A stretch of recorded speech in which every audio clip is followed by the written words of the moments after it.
Zoti sheh mëkatet tona, edhe ato që i bëjmë në fshehtësi. Edhe sa po lexuam nga Davidi, kapitulli 12. Dhe në fakt, ndërsa neve lexuam këtë, nuk e di çfarë vargu ju goditi më shumë. Davidi, një kapitull më parë, shkoi me një nga gratë që ishte gruaja e kryekomandantit në ushtrinë e tij. Edhe për këtë shkak Perëndia i dërgoi Nathanin për ta lajmëruar për mëkatin që e priste. Edhe për këtë shkak ai dërgoi pra Nathanin dhe Nathani tregoi atë historinë që ne lexojmë nga vargjet 1 deri në 15. Pikërisht te këto vargje neve shikojmë Nathani tregon atij duke thënë, shikoj, ishin dy njerëz të pasur, dy njerëz në një qytet, njëri ishte i pasur dhe tjetri ishte i varfër. I pasuri kishte gjithçka, i varfri nuk kishte asgjë përveç se një qenj që e kishte blerë dhe qenjin e ushqente me çfarë hante dhe vet. A flinte atje ku flinte ai, edhe pikërisht për këtë gjë qengji ishte bërë pothuajse si fëmijë. Qengji ishte bërë si fëmija dhe pikërisht për këtë ata, siç kuptohet, ata ishin shumë të lidhur. Edhe pikërisht për këtë gjë le të themi atit familjarit të varfrit, pra ju dhim si qengji pothuajse si fëmijë.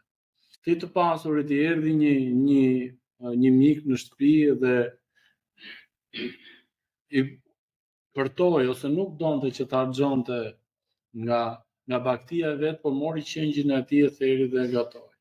Dhe Davidi e kuptoi se sa e keqe ishte kjo gjë, edhe tha, shiko, ai njeri tha meriton vdekje, meriton të vdesin, plus sa që do ta paguaj 4 fish damin tha që ka bërë. Dhe Nathani i bëri përshtypje kjo gjë dhe Davidit nuk i ra zilja fare. Në tru që të mendonte detale, po unë çfarë kam bërë gabim? Po Nathani për çfarë e tregoi këtë histori? Çfarë kishte që e bëri këtë na tregonte mua këtë histori? Pikërisht erdhi kastilet më takonte dhe thjesht e nisi, siç themi ne, e nisi muhabetin pikërisht me këtë histori, nuk tha asnjë gjë tjetër, por nisi direkt historinë. Çfarë do të thotë kjo? Dhe Davidi, siç e shikojmë reagimin e tij në ato vargje, ishte për dënim maksimal. Dhe Nathani i thotë, shiko, David, na lodh. Ai njeri je ti. Nga të gjitha gjërat që ti kishe. Davidi e kuptoi gabimin, edhe na pëlqen shumë fakt reagimi që Davidi mori ose përgjigja çfarë përgjigje Davidi solli në momentin që ai Nathani tregua më i drejt për drejt. Nuk i ra më kështu nga kina duke treguar histori tjetër që Davidi ta kuptonte që ai ishte gabim, por tha pikërisht këtë gjë. David, ti je ai. Dhe Davidi tha, reagimi i Davidit, vargu 7. Ti e je ai njeri, kështu thot Zoti Perëndia e Izraelit. Unë kam vajosur mbret të Izraelit.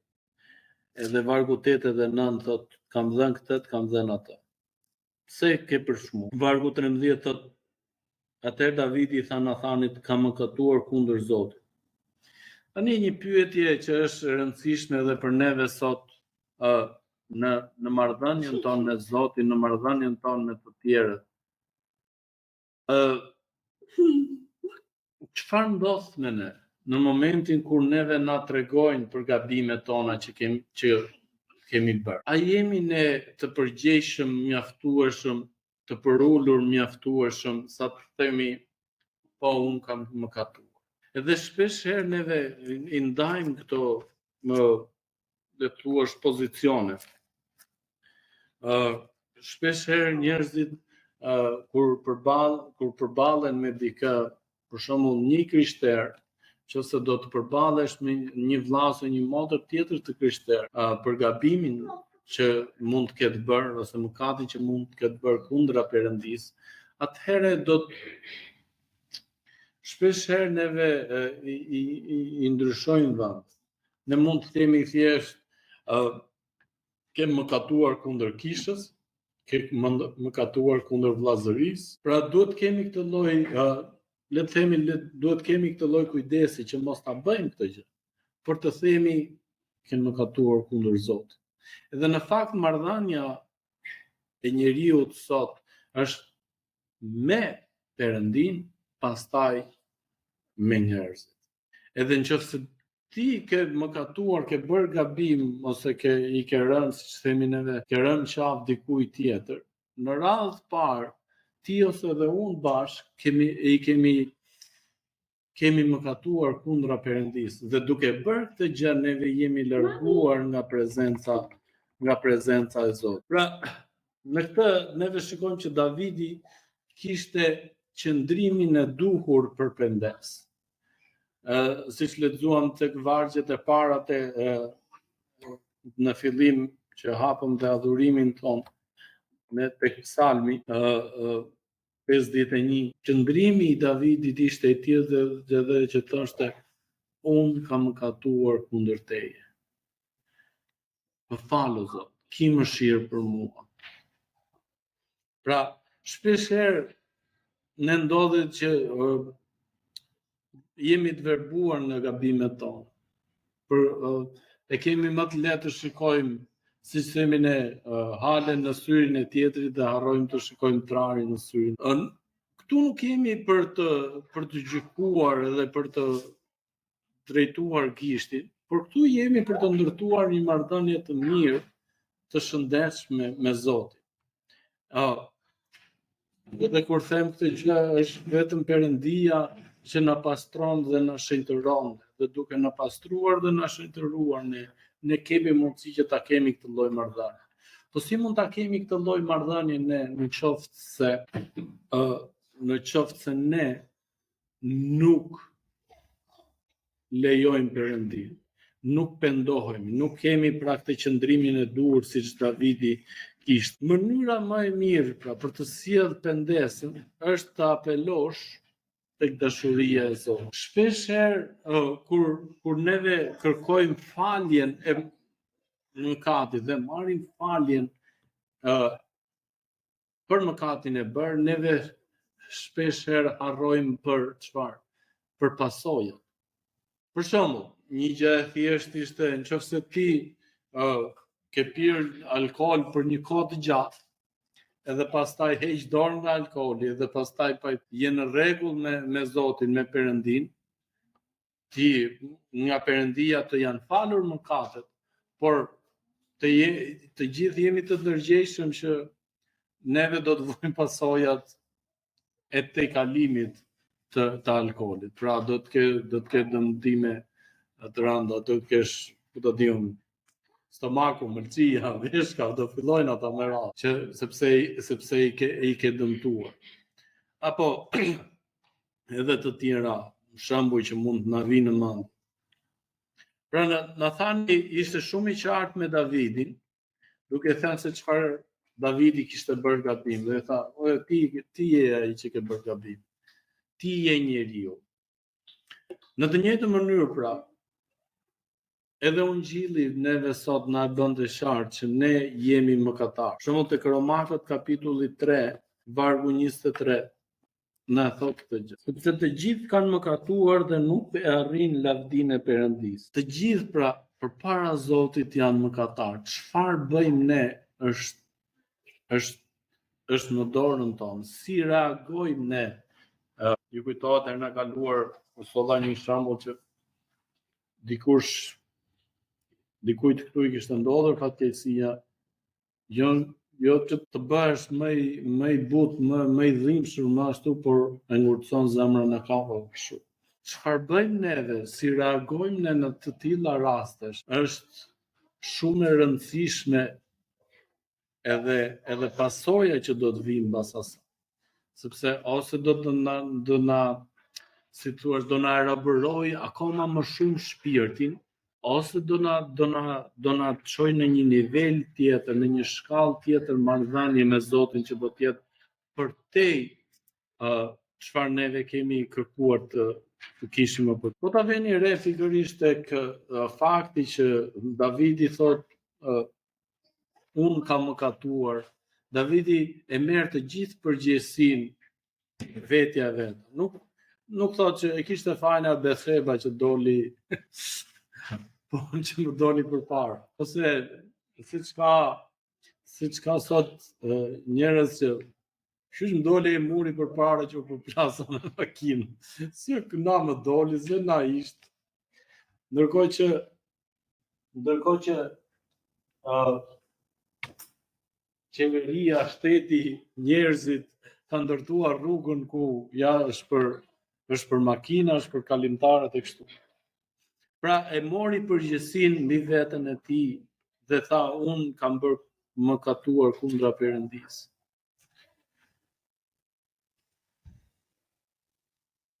Neve e njëjta gjë duhet të jetë dhe për ne në momentin që vim dhe kërkojmë falje Perëndisë, është që pendese vërtet vjen kur ne kemi kuptuar që mëkati është më shumë se sa një dhunim I marrëdhënies njerëzore, se sa që kemi prishur diçka, kemi dëmtuar palën në fjalë. Nuk po themi që dami do kaloj pa shpaguar, por po themi që ajo çfarë është më e lartë, ti ke prishur një marrëdhënie me Perëndimin, ti ke prishur atë çfarë është e shenjtë. Pra, Davidi tha pikërisht të do e lexoj edhe një herë vargjet 3 dhe 4 të Psalmi 51, sepse I pranoi të ligat që kam bërë. Po flasim me Zotin, po I rrëfejem Zotit. Dhe mëkati im më rri gjithnjëherë përpara. Kam mëkatuar kundër teje, vetëm kundër teje, dhe kam bërë atë që është e keqe për sytë e tu me qëllim ti të njihesh I drejtë kur flet. A keni vënë re që shumë pendesa, shumë momente kur njerëzit kërkojnë falje dështojnë, sepse shumë në marrëdhënie le të themi dhe me njerëzit dhe me njëri tjetrin, dështojnë sepse nuk e bëjnë ashtu siç duhet. Edhe ti kur ke një person që e kape matë, le të themi me gabimin që ka bërë disa herë, edhe ti e ke shumë të vështirë për ta besuar për faljen që do bëj. Kur kërkon falje, më fal, që do ta rregullojmë, mos u mërzit, çfarë ke ti, çfarë do ti. Pra, ne mund të jemi të shpejt që të pranojmë që kemi mëkatuar, kur themi ne të gjithë, por gjithashtu do të jemi edhe të shpejt edhe të themi unë kam mëkatuar. Shpesh ne nuk mendojmë se si mëkatet tona janë kundra Perëndisë, por shpesh herë e bëjmë vetëm për njerëz. Për shembull, në botën ku jetojmë neve sot, shumë gabime të mëdha bëhen për përfitime ekonomike kolosale që njerëzit përdorin si për të përfituar me njerëzit e thjeshtë. Nga do që ta nisim, ku do që të shkojmë, me ushqimet, me ilaçet, me gjitha, dhe themi ku të besojmë, këtë besojmë, ku t'i gjejmë, ku të ham, ku të pim, ku do marrim të arrish tani të mendosh, ku do gjesh perimet e mira të freskëta, ku do gjesh vezën e freskët, ku do gjesh mishin pa hormon, ku do gjesh këto pa ilaçe. E të gjitha këto gjëra për shkak sepse njerëzit thonë kur kapen nga shteti, le të themi, ose ai që I kontrollon, më fal që më kape matë. Jo më fal se nuk e bëj më. Si kuptojmë ne ose si shikojmë ne faljen që vjen nga Perëndia? Unë e përmenda pak më përpara dhe thënë ne mund të marrim faljen nga Perëndia, por pasojat nuk do kalojnë pa u paguar. Për shembull, dikush që ka vrarë, është vështirë ta kuptojmë neve. Në burg ka dhe shërbesa që bëhen në burg dhe predikohet ungjilli në burg. ndodh që ata pendohen, akzohen, pra marrin faljen shpirtërore. Por kjo nuk do të thotë që ata do dalin nga burgu, janë të falur dhe do dalin të lirohen. Ai e kupton që unë kam bërë gabim dhe për shkak të gabimit që unë kam bërë, jam i dënuar me këtë lloj, kam marrë këtë lloj dënimi 2, 5, 6 ose 10 ose kështu. Pra e kupton ku çalon. Ne dhe këtë në gjë duhet kuptojmë se shpesh herë neve nuk e kuptojmë dot faljen e Perëndis kur i kërkojmë Zotit falje. Ne o Zot, po unë kërkova falje, po unë pendova o Zot. Po unë bëra këtë që më the ti. Po pse më ndodhi kjo? Po kjo është pasojë e të gjithë veprimeve të tua, dhe sepse ti nuk mund të ndryshosh dot. Janë ca gjëra, për shembull, bazën materiale ti mund ta zvendësosh, të theva telefonin, kërkova falje, ta bleva një telefon të ri. Por nëse ti dëmton veten tënde ose ku ta di unë, siç e përmendëm me alkoolin, piu dhe dikush tjetër në mas të tepruar që të bie edhe të fikt, që shkon edhe merr serum, atëherë normalisht që ti do vuhesh dhe pasojat e këtij lloji. Mësimet që neve marrim nga qortimi i Nathan. Unë përmenda pak më përpara dhe që thash, shpesh herë neve qëndrojmë të verbuar, nuk e di, e bëjmë syrin qarë kastile, kur jemi të verbër në mëkatet e tona, apo jemi me të vërtet. Më e mirë për të sjellë pendes, pra duke mos lejuar që ne të jemi të verbër dhe të mëkatet tona, ne duhet të kemi qëndrimin e duhur për pendesën, por gjithashtu do të ishte bekim që të kishim dhe njerëz të tillë që të na rrethonin dhe të na venin dukje gabimet tona me dashuri. Për shembull, motra, vllai, edhe kur neve i themi njerëzve tan familjar, shiko, kjo është gabim, ky është veprim, nuk është i duhur. Ndalo, mos shko atje, ose i ndihmojmë të tjerët që të largohen nga veprimet e këqija, ose i ndihmojmë të tjerët që të paguajnë damin e bërë dhe të largohen nga ajo rrugë, apo jo. Prindrit sot e bëjnë shumë me fëmijët, e shikojnë që fëmijët marrin borxhe dhe prishin lekët kot në kot për qefet e tyre, pastaj detyrohet ai borxhliu i ia jep vetet e prindit, shiko, thot djali yt ose pse edhe ka marrë kaq lek borxh, edhe ti që detyrohesh t'ia paguash, t'ia kthesh, edhe i flet dhe djalit dhe fëmijës tanë, ka histori plot që besoj që dhe ju i dini që edhe fëmia që kërkon falje dhe pastaj kthehet edhe ti thua s'ka gjë, do ta rregullojmë këtë mohabet e kështu me radhë. Pra do të ishte bekim që ti kishe një person të tillë ta thoshte të vërtetën me dashuri, që ta vinte në dukje. Edhe Davidi në këto momente kur dërgojnë Zoti që dërgojnë Nathanin, Davidi më në fund e kuptoi se ti e ke fal. E po imagjinoni, Davidi ishte mbrev. Në ato momente Davidi më thoshte, çfarë thënë? Unë që kim ashtu e dënonte, e vriste. Por ama ai kishte prishur një marrëdhënie akoma më të fuqishme, që ishte marrëdhënia me Zotin. Edhe Davidi e kuptoi këtë gjë dhe ndaloi aty, tha, po, unë kam mëkatuar kundër teje. Kjo do të ishte qëndrimi ynë i duhur. Njerëz, motra dhe vëllezër neve, kur bëjmë diçka gabim, kur lëndojmë një person në radhë parë kemi mëkatuar kundër Zotit. Pastaj njerëz, ne duhet kërkojmë falje Zotit. Ne duhet gjithashtu të kuptojmë që dhe pasojat e mëkatit ne do t'i vuajmë, pavarësisht faljes që do të marrim nga Zoti. Këto mësime janë për ne pra që të na ndihmojnë që marrëdhënia jonë me Zotin të qëndrojë e fortë, e pastër, e shenjtë, ashtu siç Perëndia e ka në plan. Paqja dhe hiri Perëndisë qoftë me gjithë secilin prej ju.